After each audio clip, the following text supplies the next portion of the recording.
문을 열면서 드린 말씀인데요. 금융권의 횡령이나 배임 사고 매년 반복되는 문제입니다. 며칠 전에는 우리은행에서 100억 원, 이 정도 굉장히 큰 규모의 횡령 사고가 있었는데요. 직원 개인의 도덕성, 이쪽에도 물론 문제가 있지만은 재발하지 않도록 금융당국 차원의 철저한 관리 감독도 필요할 겁니다. 그런데 문제가 사고가 터질 때마다 내부 통제 강화하는 대안 같은 것들이 나오긴 하는데 사고가 반복된다는 점이죠. 지금 은행권에 필요한 정확한 대안은 무엇일까요? 관련해서 전성인 홍익대학교 경제학부 교수님과 이야기 나눠보겠습니다. 교수님 나와 계십니까? 네, 안녕하세요. 네, 안녕하십니까 교수님. 네네. 먼저 이 사건이 어떤 건지부터 알아보겠습니다. 우리은행에서 이번에는 횡령 사고가 났는데 어떻게 이 사고가 발생한 겁니까? 예, 이틀 전, 그러니까 11일에 우리은행 대리급 직원이라는 분이 이제 100억 상당의 고객 대출금을 횡령해서 해외 파생 상품 등에 투자했다가 이제 60억 원가량의 손실을 입은 걸로 밝혀졌고, 예. 사고 자체는 우리은행의 자체 내부 통제 시스템에서 이상 징후가 포착돼서 이제 문제가 됐던 것 같습니다. 네.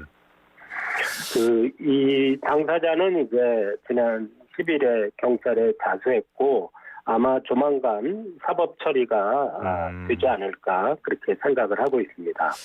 대리급에서 이 정도로 큰 사고를 친다는 거는 간이 크다라는 생각도 들긴 하는데요. 금융권의 횡령 사고 잊을만 하면 계속 반복되고 있는데 교수님께서는 기억 남는 사고가 있습니까? 예, 우리은행이 공교롭게도 이런 사고에 많이 휘말렸던 것 같은데요. 그러게요. 예. 지난 이제 2022년에 약 700억 원대 횡령 사고가 발생을 했는데, 예. 이거는 굉장히 오랫동안 치밀하게 일어났던 사건인 것 같아요. 그래서 예. 기업 개선부서에서 근무하던 직원하고 동생이 2012년부터 2020년까지, 그러니까 꽤 오래된 기간이죠. 네. 지속적으로 이제 은행 자금을 빼돌려서 역시 이제 파생 상품 거래에 썼다가 발각이 돼서 이 부분은 이제 대법원에서 실형이 확정이 되었습니다. 예. 그다음에 꼭 우리은행 말고도 경남은행이나 농협이나 이런 데서 여러 건의 이제 횡령 사고가 있었고요. 또 횡령 사고는 아니지만 이제 금융 상품의 판매와 관련해서 라이미니, 옵티머스니, 그렇죠, 또 무슨 DLF 상품이니 이런 것 관련해서 이제 금융 소비자 보호 의무를 제대로 지키지 못해서 또 문제가 되었던 그런 경우도 많이 있죠. 알겠습니다. 이렇게 사고가 이어지고 있고요. 2년 전에는 저도 기억하는데 당시에 좀 파장이 커서 은행권 내부 통제 강화하자 이런 목소리가 나왔잖아요. 그래서 네네. 당시에 좀 자체적인 조치 이런 것들이 있지 않았습니까? 그렇습니다. 예. 그래서 이제 금융당국에서 태스크포스를 마련해서 내부 통제 제도 개선 방안이라는 거를 발표하고 그에 따라서 이제 법도 개정이 되었죠. 예. 금융회사 지배구조에 관한 법률. 거기에 이제 이사회 내 내부 통제와 관련한 위원회를 두고 이제 책무 구조도 누가 어떤 책임을 맡고 있고 어떤 의무를 지고 있는지를 전체 구조도를 그려서 이제 의무의 담당자와 그 사람의 권한, 그리고 잘못됐을 때의 책임 소재 이런 거를 이제 명확히 하자 이런 의미로 이제 법 개정이 되었고 시행령도 만들어져서 곧 시행될 예정입니다. 그러니까 내부 통제를 강화하는 방향으로 법이 만들어졌다는 거잖아요. 그런데 그 이후로도 금융 사고는 그렇게 줄어들지 않고 오히려 좀 소폭 늘어났다고 하는데 이유는 어떻게 보십니까? 그게 옛날에 그러면 내부 통제와 관련한 어떤 감시 기능이 기업에 없었냐 하면 금융회사는 물론이고 상법상 이제 상장법인에도 준법 지원인 또는 준법 감시인이라는 이름으로 그런 이제 직무를 맡고 있는 사람들이 다 있었어요. 예. 그러니까 얼마 전에 이제 삼성의 이재용 회장 재판 때 준법감시위원회 이런 그렇죠. 거 기억 아마 하실 텐데요. 네네. 그러니까 금융회사는 물론이고 일반 회사까지 다 그런 조직이 있도록 했거든요. 그런데 현실에서 맥을 못 추는 거는 이제 일반 비금융회사도 그렇고 지금과 같이 금융회사도 그것은 결국 준법 감시인 또는 세법에 의해서 책무 구조도상 준법 통제를 담당하는 임원이 자칫 꼬리 자르기용 희생양으로 전락할 가능성이 있기 때문일 것 같아요. 이건 물론 제 개인 생각입니다만 문제의 핵심은 그 기업의 운영에 전체적인 책임을 지고 있는 대표이사거든요. 네. 대표이사가 어떤 경영 방침을 취하는가에 따라서 그 회사의 업무 환경이나 근무 태도, 고객을 대하는 자세, 또 얼마나 주의 의무를 기울일 것인가 하는 것들이 다 결정된다고 생각을 해요.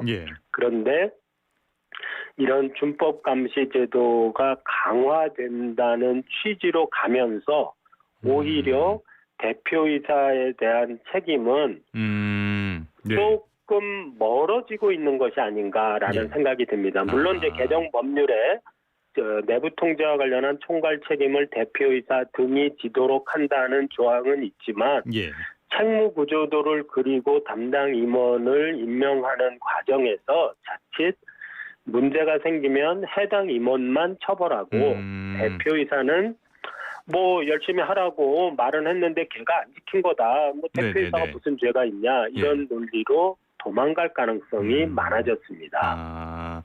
그게 말씀하신 게 그 개정안, 지배구조법 시행령 개정안 이런 거랑 관련 그거 내용인 거예요? 이번 개정 법률에 옛날에는 이제 내부 통제와 관련한 기준을 마련하라라는 말만 있었는데 지난번 그 파생금융상품 때 우리은행 행장과 하나은행 당시행장 지금은 이제 지주사 회장이 되셨죠. 그분들이 이제 굉장히 큰 금융사고를 일으켜서 문제가 돼서 감독당국이 제재를 했는데 이분들이 법원에 이제 소송을 냈어요. 지배구조법에는 내부 통제 기준을 마련만 하라고 그랬지 지키라는 말을 하지 않았지 않냐. 근데 내가 그거 안 지켰다고 마련은 다 했는데 내 뺨을 때리다니 이게 말이 되느냐. 이렇게 억울함을 호소했는데 법원이 네 말이 맞다. 그 마련만 하면 됐지 뭐하러 지키냐. 지키라는 말 없다.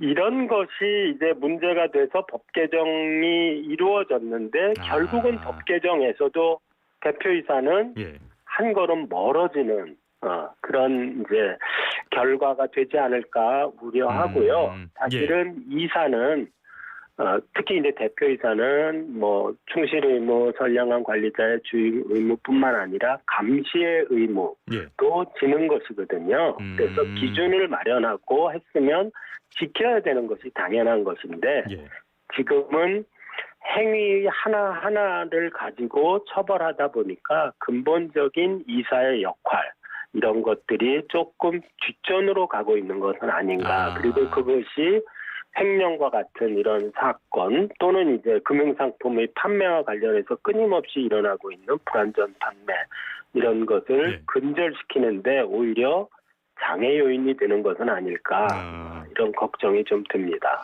그 이번 개정안에 책무구조 개편이 들어갔잖아요. 그러니까 그렇습니다. 직원이 횡령사고를 냈을 때 임원은 처벌받을 수 있는데 이게 대표이사까지 안 간다는 말씀이신가요? 대표이사까지 갈 수도 있고 안 갈 수도 있는데 대표이사 등의 총괄 책임을 다했냐가 결국은 관건이 될 텐데 거기 보면 무슨 보고를 받고 점검을 하고 뭘 마련해 줘야 된다 이런 이야기는 있지만 총괄적으로 책임을 지는지가 약간 불투명해요.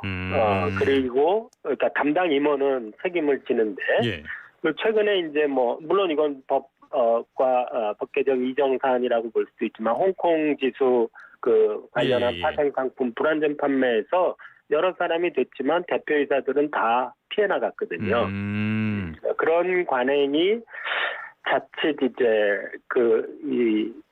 이 금융권의 현실, 이제 금융 지주사나 은행장 막강한 이제 영향력을 가지고 있고, 정치권이나 관계에서 함부로 건드릴 수 없는 성역 비슷한 쪽으로 이제 자리매김하는 듯한 모습도 보였는데 이런 제도가 오히려 그런 성역을 더 강화시키는 것은 아닌지. 그래서 성역이 있고 그 밑에 일하는 희생양들이 있고.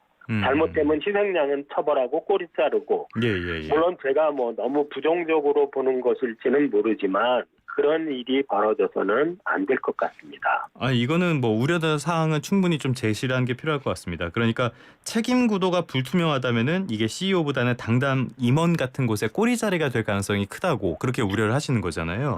그렇습니다. 예, 이런 거는 그러니까, 말씀하십시오. 예, 그래서 이제 그 대표이사 등이 내부 통제 총괄 책임을 지면 예, 거기에 대해서 그 사고가 났을 때 어떻게 대표이사 등이 책임을 질 건가에 대한 구체적인 얘기들이 좀 있어야 될 것 같아요. 그러니까 예를 들면 이게 금융권의 중대재해처벌법이다 이런 이야기도 지난번 개정이 그런 말로 비견이 되기도 했는데 사실 중대재해처벌법의 핵심적인 내용은 CEO를 처벌한다는 것이었거든요. 그렇죠. 예. 그것이 가장 무서운 점인데 이 지금 현재 제도 개선은 그 중대재해처벌법의 그 취지와는 조금 멀어진 것 같아요. 알겠습니다. 그러니까 CEO까지 처벌할 수 있는 근거 같은 것들이 명확하게 마련이 돼야지 이런 문제점들을 많이 예방할 수 있을 거다라는 말씀, 그런 말씀까지 들었습니다. 지금까지 전성인 홍익대학교 경제학부 교수님과 함께했습니다. 교수님 오늘 말씀 고맙습니다. 네, 감사합니다.